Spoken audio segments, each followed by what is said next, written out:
എന്നിട്ട് കാരണം പറഞ്ഞു, എൻ്റെ അഭിപ്രായത്തിൽ വിധി തന്നെയാണ് ഏറ്റവും ശക്തം. ഇത്രയും നമ്മുടെ കൂട്ടത്തിൽ സൈന്യബലം ഉണ്ടായിട്ടും നമ്മൾ ഇത്രയും പരിശ്രമിച്ചിട്ടും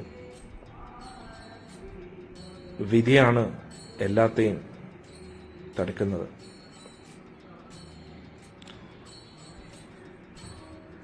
ഒരാളുടെ വിധി ഒരു വിനാശത്തേക്കാണ് പോകുന്നതെങ്കിൽ അതിനെ തടയാൻ എത്ര ശ്രമിച്ചാലും അത് കഴിയില്ല.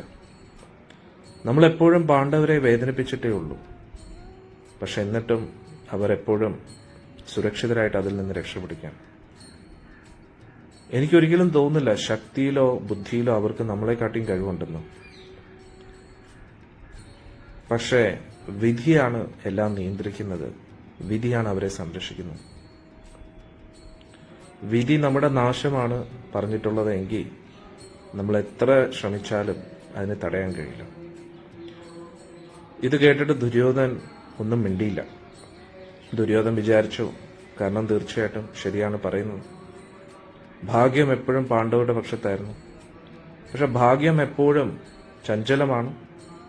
അതുകൊണ്ട് ഇപ്പോൾ സമയം അവർക്ക് അനുകൂലമായിരിക്കും, പക്ഷെ ചിലപ്പോൾ നമുക്ക് അനുകൂലമായാലോ.